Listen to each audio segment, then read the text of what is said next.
Do you think young people are drinking less these days? I would say so, yeah.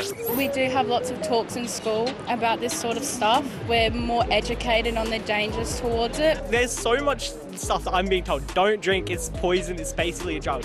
So I think it's just more awareness. When you're young, your brain's still developing compared to when you're older, so obviously it's going to mess up some important functions in the brain. Yep, over the last few decades, the drinking habits of young people have started to shift. If we look back to 2001, the National Drug Strategy Household Survey found that around 7 in 10 young people, aged between 14 and 17, had consumed alcohol in the last 12 months. But in the last few years, it's dropped to about 3 in 10 people. This downward trend is happening worldwide too, particularly in wealthier countries like Sweden and the UK. There's several factors that are likely at play. Meet Craig Martin from the Alcohol and Drug Foundation. He says that more education around the health risks of alcohol has played a huge part in teen drinking habits.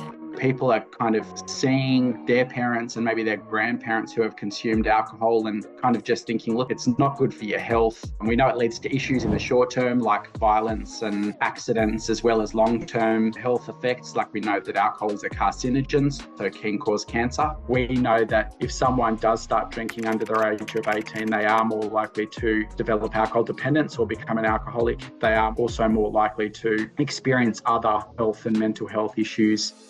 And there's also more awareness of how vulnerable developing brains are to alcohol. Would you say there's a safe level of alcohol consumption for people under 18? No. This is Professor Ian Hickey, and he's a bit of a brain expert. When you're young, particularly between 12 and 25, your brain is growing and developing, particularly the front part of the brain, the bit up the front here that helps you make decisions, to be smart, to be the best adult you can. And it's making connections between that front part and some of the other bits that help you to regulate what you do. Things that teenagers do, particularly binge drinking, high levels of alcohol suddenly do damage the development of the frontal parts of the brain and those cabling systems. Gen Z has been labelled the sober curious generation. In recent years, we've seen an increase on social media platforms of people discussing the benefits of not drinking alcohol, particularly for mental and physical health. It's a poison. That's a hard stop. That's what it is. There's also been a boom in non-alcoholic drinks. Maybe people just don't want to get as drunk as before. I think there's been lots of less influence towards that kind of stuff in my personal group of people. Yeah.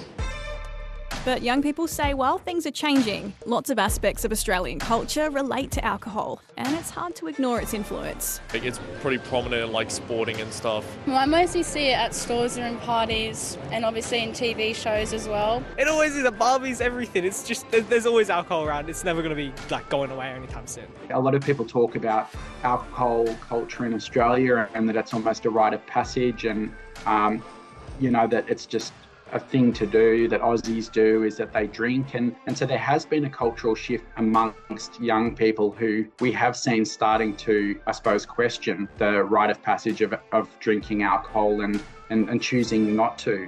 While young people are drinking less than they used to, experts say it's still a big problem. And while there has been progress, changing attitudes might take some time. Given the negative health impacts and the significance of those negative health impacts on young people and their developing brain and their mental health and well-being, the goal should be 0% of under 18s consuming alcohol, and we're far from that. It kind of alters your decision making as well. So when you're young, your decision making isn't great already, so then drinking kind of just adds on top of that. You make even more silly decisions. It can also cause liver damage, yeah. Because at the end of the day, it is poison. It's not a good thing that you're putting into your body.